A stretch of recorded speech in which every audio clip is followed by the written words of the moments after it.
আসসালামু আলাইকুম। আজ ক্লাস 9-এর তোমাদের নতুন একটা চ্যাপ্টার পড়ানো হবে, পরিবেশ ও তার সম্পদ। তার আগে জীববিদ্যা ও মানব কল্যাণে যে 113 এবং 114 পেজ তোমাদের এক্সামের সিলেবাসে দেওয়া হয়েছে, সেটা আমি শর্ট কোশ্চেন কিছু আলোচনা করে দিচ্ছি।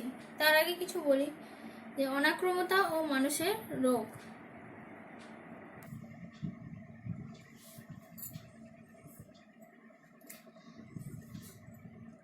সাঁতরা টেক্সট বই, তোমাদের টেক্সট বইতে অর্থাৎ সাঁতরায় 113 এবং 114 পেজ এক্সাম সিলেবাস দেওয়া হয়েছিল। তো 113 এবং 114 আমি আলোচনা করে দিচ্ছি। অনাক্রমতা এবং মানুষের রোগ। অনাক্রমতা কাকে বলে?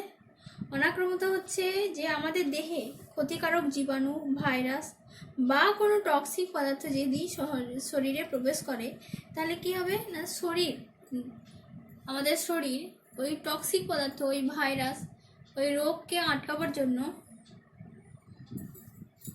একটা বিশেষ ব্যবস্থার সাহায্যে কি করে না, আটকানোর জন্য একটা বিশেষ ব্যবস্থা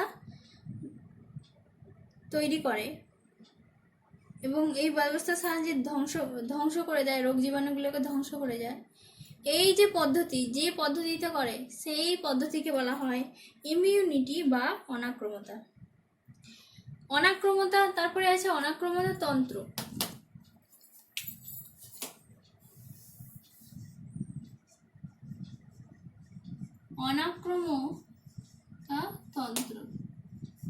অনাক্রমতা তন্ত্র কি না, যে দেহে রোগ জীবাণু প্রবেশ করলে ওই রোগ জীবাণু আটকাবার জন্য যে আমাদের শরীরে যে অঙ্গগুলো দায়ী, যে অঙ্গগুলো সাহায্য করে, কাজ করে, যেমন আমাদের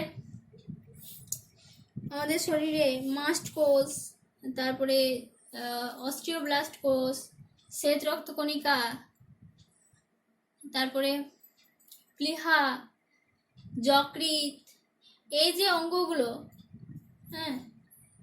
যে কাজ করে, তো এই সমস্ত অঙ্গগুলোকে একসাথে বলা হয় কি, অনাক্রমতা তন্ত্র।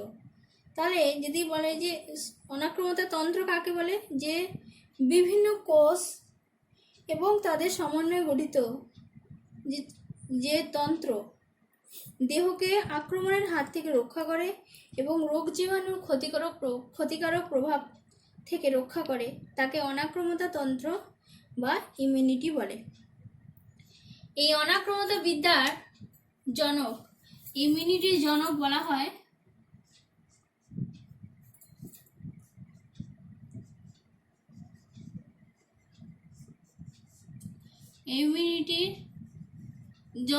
হয় বিজ্ঞানী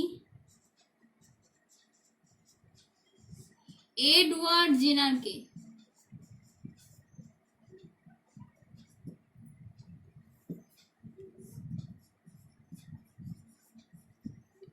কারণ তিনি প্রথম আবিষ্কার করেছিলেন যে জীবাণু দ্বারা শরীরে রোগ সৃষ্টি হয়।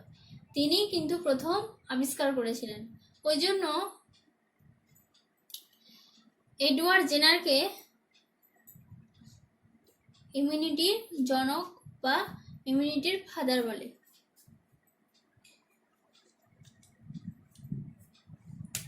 এবার আমাদের শরীরে কিভাবে প্রতিরোধ ব্যবস্থা গড়ে ওঠে এবং প্রতিরোধ ব্যবস্থার আমাদের অনাক্রমতা অর্থাৎ প্রতিরোধ ব্যবস্থা দু রকমের ব্যবস্থা থাকে। দেহে প্রতিরোধ ব্যবস্থা দু রকমের থাকে। একটা হচ্ছে কি না, একটা হচ্ছে সহজাত, আর একটা হচ্ছে অর্জিত। অর্থাৎ একটা অনির্দিষ্ট প্রকারের প্রতিরোধ ব্যবস্থা, আর একটা হচ্ছে সুনির্দিষ্ট প্রকারের প্রতিরোধ ব্যবস্থা। একটা অনির্দিষ্ট প্রকারের প্রতিরোধ ব্যবস্থা, আর একটা হচ্ছে সুনির্দিষ্ট প্রকারের। অনির্দিষ্ট প্রকারের কি না, কোনো ত্বকের অনির্দিষ্ট প্রকারে কেমন, যে আমাদের যে অঙ্গগুলো অর্থাৎ আমাদের যে ত্বক, সেটাও কি করে, জীবাণুর হাত থেকে আমাদেরকে রক্ষা করে, জীবাণু সরাসরি প্রবেশ করতে দেয় না। ত্বক, চুলের উপস্থিতি, এই যে জমাট বাঁধা রক্ত, শ্বাসনালীর দেহে যে সিলিয়াগুলো থাকে, শ্লেষ্মাগুলো থাকে, সেগুলো রোগ জীবাণু প্রবেশে, এবং নাকের লোম, এগুলো কিন্তু রোগ জীবাণু প্রবেশে বাধা দেয়। তো এগুলো কি হয়, এগুলো ভৌতভাবে শরীরে মানে এগুলো একদম রোগ জীবাণুকে একদম আটকে রাখতে পারে না, কিন্তু কিছু রোগ জীবাণুকে তারা আটকায়। তো এগুলো হচ্ছে ভৌতভাবে শরীরে প্রবেশ থেকে বাধা দেয়। আরেকটা হচ্ছে কি না, ক্ষতিকারক জীবাণুকে হত্যা করে দেহকে মানে দেহে প্রবেশ থেকে বিরত করা। যেমন হচ্ছে ক্ষতিকারক জীবাণু, যেমন নাকের ক্ষরিত পদার্থ, ঘাম, আমাদের লালা রস, শ্বাসনালীতে উপস্থিত শ্লেষ্মা, আমাদের খাদ্যের সঙ্গে যদি জীবাণু ঢুকে, পাকস্থলীতে উপস্থিত HCl, তারপরে অশ্রু, হ্যাঁ। তো এই যে পদার্থগুলো, এগুলো কি হয় না, দেহে প্রবিষ্ট জীবাণুকে হত্যা করে এবং দেহের ভিতরে প্রবেশে বাধা দেয়। ওই জন্য এটি মানে এটা সবসময় কিন্তু কাজ বেশি করে না, কিছু কিছু জীবাণুর ক্ষেত্রে এটা করে। তো এটা হচ্ছে এক ধরনের অনির্দিষ্ট প্রকারের প্রতিরোধ ব্যবস্থা। সুনির্দিষ্ট প্রকারের প্রতিরোধ ব্যবস্থা কেমন, অর্থাৎ অর্জিত মানে কি না, এই প্রকার প্রতিরোধ ব্যবস্থা অ্যান্টিজেন এবং অ্যান্টিবডি মানে কৃত্রিমভাবে কি করা হয়, কোনো শরীরের ভেতরে কোনো শরীরের ভেতরে যদি রোগ জীবাণু প্রবেশ করে, তো এই রোগ জীবাণু থেকে শরীরকে বাধা দেওয়ার জন্য, রোগ জীবাণু থেকে শরীরকে রক্ষা করার জন্য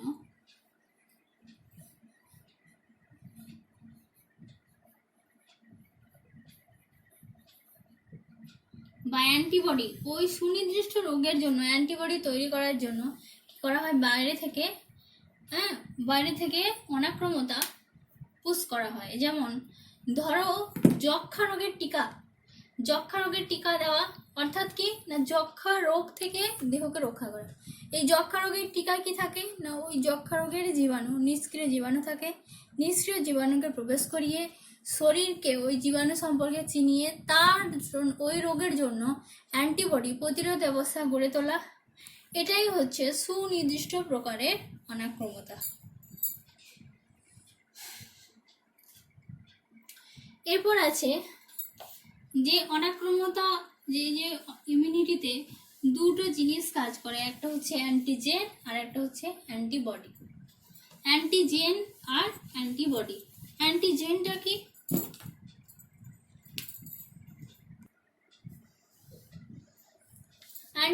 অ্যান্টিজেন হচ্ছে আমাদের শরীরে বাইরে থেকে যে রোগ জীবাণু, দূষিত পদার্থ যেগুলো প্রবেশ করে, তাকে আমরা কি বলছি, অ্যান্টিজেন। এই অ্যান্টিজেনকে দুভাগে ভাগ করা হয়, একটা হচ্ছে এক্সোজেনাস অ্যান্টিজেন আর একটা হচ্ছে এন্ডোজেনাস অ্যান্টিজেন। এক্সোজেনাস অ্যান্টিজেন কি না, যেটা বাইরে থেকে দেহে প্রবেশ করছে, সেটা হচ্ছে এক্সোজেনাস অ্যান্টিজেন, যেমন রোগ সৃষ্টিকারী জীবাণু, দূষক পদার্থ। এন্ডোজেনাস অ্যান্টিজেন কাকে বলে, যেসব অ্যান্টিজেন দেহের ভিতরে উৎপন্ন হয় তাকে এন্ডোজেনাস অ্যান্টিজেন বলা হয়। যেমন হচ্ছে মানুষের স্তন্যপায়ী প্রাণীর লোহিত রক্তকণিকায় ফসফেট অ্যান্টিজেন, হৃৎপিণ্ডে কার্ডিওলিপিন অ্যান্টিজেন ইত্যাদি। তারপরে কি হচ্ছে অ্যান্টিবডিটা কি না, ওই অ্যান্টিজেনকে রোগ প্রতিরোধ করার জন্য দেহের ভিতরে একটা প্রোটিন ধর্মী পদার্থ উৎপন্ন হয়, তাকে বলা হয় কি, অ্যান্টিবডি। এই অ্যান্টিবডি 5 রকমের হয়। IgG, IgA, IgM, IgD এবং IgE। তো এইগুলোর প্রত্যেকটা আলাদা আলাদা, এগুলোর সবারই কাজ হচ্ছে ব্যাকটেরিয়া ভাইরাসকে ধ্বংস করা। এগুলো একটা নির্দিষ্ট পরিমাণে রক্তে থাকে। তো তোমাদের এতটা পর্যন্ত পরীক্ষা হবে আমি আলোচনা করে দিলাম, এবং এখান থেকে যে শর্ট প্রশ্নগুলো হবে সেগুলো তোমরা করবে, যে এক্সোজেনাস অ্যান্টিজেনের উদাহরণ দাও, এন্ডোজেনাস অ্যান্টিজেনের উদাহরণ দাও, এন্ডোজেনাস অ্যান্টিজেন কাকে বলে, এক্সোজেনাস অ্যান্টিজেন কাকে বলে, তারপরে অ্যান্টিবডি কাকে বলে, অ্যান্টিবডি আণবিক ওজন কত, IgG কোন মানে কোলেস্ট্রামে কোন অ্যান্টিবডিটা বেশি থাকে, কোন অ্যান্টিবডি সবচেয়ে বেশি বড়, কোন অ্যান্টিবডির পরিমাণ সবচেয়ে কম, রক্তে কোন অ্যান্টিবডি বেশি থাকে, এইগুলো কিন্তু এই যে শর্ট কোশ্চেনগুলো, যত রকমের যে শর্ট কোশ্চেন সেগুলো কিন্তু ভালো করে পড়বে। ঠিক আছে, নেক্সট চ্যাপ্টার আমরা পড়ব পরিবেশ ও তার সম্পদ। পরিবেশ ও তার সম্পদ। পরিবেশ ও তার অর্থাৎ পরিবেশ এবং পরিবেশে সম্পদ। পরিবেশ কাকে বলে? না, আমরা জানি পরিবেশ হচ্ছে আমাদের চারপাশে যা রয়েছে সব কিছুই মিলে কিন্তু পরিবেশ। অর্থাৎ একটা পরিবেশ বলতে মানুষ যেখানে বসবাস করে তার পারিপার্শ্বিক যে অবস্থা, যেখানে মানুষ জন্মায়, বিকাশ ঘটে, জীবনযাত্রা নির্ভর করে, এগুলোকে তার চারপাশে যেগুলো রয়েছে যাদের উপর তারা নির্ভর করে সব কিছুকে নিয়ে হচ্ছে পরিবেশ। বিজ্ঞানী আর্মস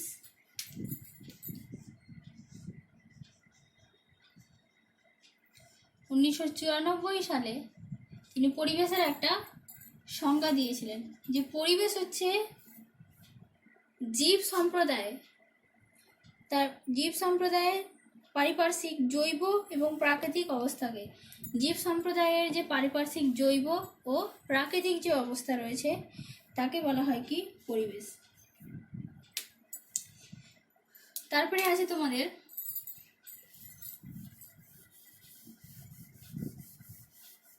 এই পরিবেশ সম্পর্কে যে জ্ঞান অর্জন করা হয় সেটাই হচ্ছে কি বাস্তুবিদ্যা, যাকে আমরা ইকোলজি বলি। বাস্তুবিদ্যা বা ইকোলজি। এই ইকোলজি শব্দটা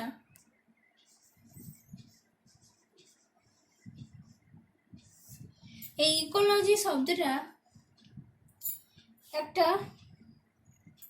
গ্রিক শব্দ। এই গ্রিক শব্দ ওইকস অর্থাৎ ওইকস ও লোগোস থেকে এসেছে। ওইকস কথার অর্থ কি? বাসস্থান বা হ্যাবিটেশন। ওইকস কথার অর্থ হচ্ছে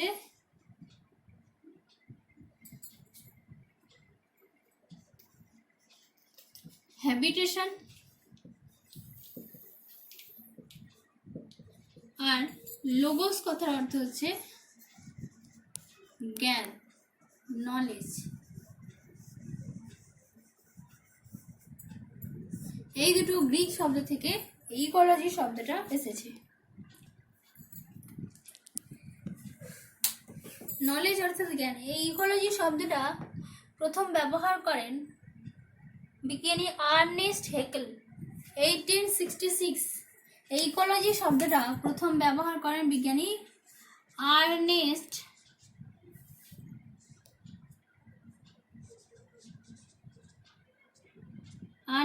হেকেল। এই ইকোলজি শব্দটা তিনি প্রথম ব্যবহার করেন কত সালে? 1866। তাহলে বাস্তুবিদ্যা কাকে বলে না? জীব বিজ্ঞানের যে শাখা জীব ও তার পারিপার্শ্বিক পরিবেশের আন্তঃসম্পর্ক, জীব ও তার পারিপার্শ্বিক পরিবেশের যে আন্তঃসম্পর্ক নিয়ে আলোচনা করা হয় তাকে ইকোলজি বা বাস্তুবিদ্যা বলে। আর এই ইকোলজি শব্দটা প্রথম ব্যবহার করেছিলেন বিজ্ঞানী আর্নেস্ট হ্যাকেল। তিনি ইকোলজির সংজ্ঞায় কি বলেছিলেন? যে বাস্তুবিদ্যা হলো জীব এবং তার চারপাশের পরিবেশ, তাতে অন্তর্ভুক্ত জীবের মধ্যে যে পারস্পরিক যে আন্তঃক্রিয়া, সেটাই হচ্ছে কি বাস্তুবিদ্যা। এরপর বাস্তুবিদ্যার বিভিন্ন লেভেল রয়েছে, সেই লেভেল সম্পর্কে জানব। বাস্তুবিদ্যা বিভিন্ন স্তরে ভাগ করা হয়েছে, ছোট থেকে বড়। প্রথমে হচ্ছে ইন্ডিভিজুয়াল স্তর বা একক জীব স্তর। এই একক জীব স্তরে কি কি রয়েছে, পপুলেশন স্তরটা কি, কমিউনিটি স্তরে কি রয়েছে এবং বাস্তুতান্ত্রিক স্তরে কি রয়েছে সে সম্পর্কে আলোচনা করা হবে। তো প্রথমে রয়েছে একক জীব স্তর, তারপরে রয়েছে তার একক জীব স্তর থেকে একটু বেশি বড় পপুলেশন স্তর, আবার কতগুলো পপুলেশন একসাথে থাকবে তাকে বলা হয় কমিউনিটি স্তর।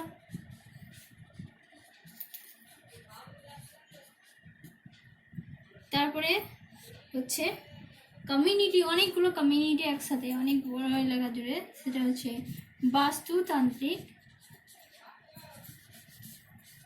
স্তর। বাস্তুবিদ্যা বিভিন্ন স্তর।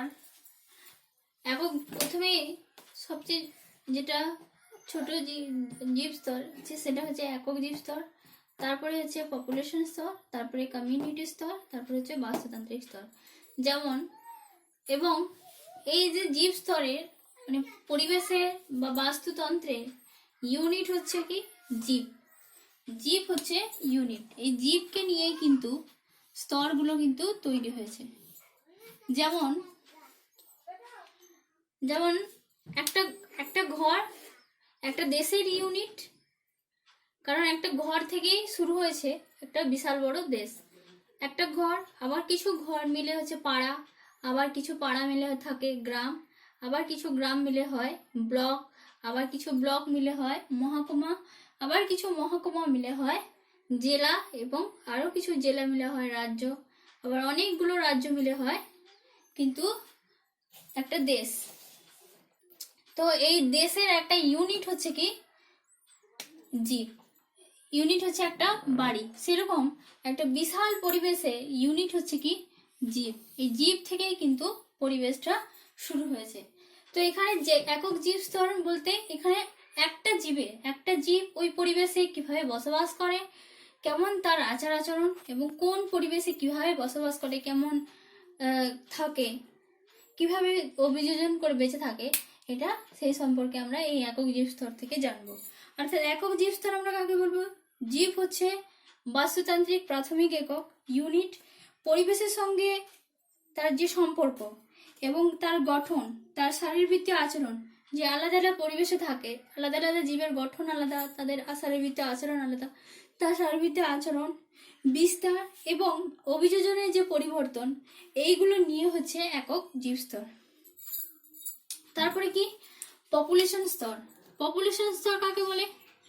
পপুলেশন স্তর হচ্ছে যে অনেক কিছু প্রজাতি, একটা জীবের প্রজাতি বা একই স্থানে বসবাসকারী একই প্রজাতিভুক্ত জীবগুলোকে, একই স্থানে বসবাসকারী একই প্রজাতিভুক্ত জীবকে বলা হচ্ছে কি না তার একই প্রজাতিভুক্ত জীব এবং তার নিকটবর্তী, তার নিকট সম্পর্কিত জীবগোষ্ঠী, যাদের মধ্যে কি হচ্ছে জিনের আদান প্রদান হচ্ছে, অর্থাৎ যৌন জনন, অযৌন জনন, এই যে এগুলো জিনের যে ট্রান্সফার হচ্ছে, এই সমগ্র একই প্রজাতিভুক্ত একটা নির্দিষ্ট স্থানে জীবকে বলা হচ্ছে কি পপুলেশন। একই প্রজাতিভুক্ত, অবশ্যই একই প্রজাতিভুক্ত। তারপরে হচ্ছে কমিউনিটি স্তর। কমিউনিটি স্তর মানে কি, যে একটি স্থানে বসবাসকারী, একই স্থানে একটা বিশাল আকার স্থানে বসবাসকারী বিভিন্ন রকমের পপুলেশন। এটা যেমন একটা পপুলেশন, এটা একটা পপুলেশন। যেমন ধরো এটা বিড়াল, বিড়ালের পপুলেশন, এটা কুকুরের পপুলেশন, এটা কাঠবিড়ালির পপুলেশন। তো এই যে পপুলেশনগুলো একসাথে থাকছে, একটা স্থানে থাকছে, তো এটাকে আমরা কি বলবো? কমিউনিটি। এটাকে বলা হয় কি কমিউনিটি স্তর।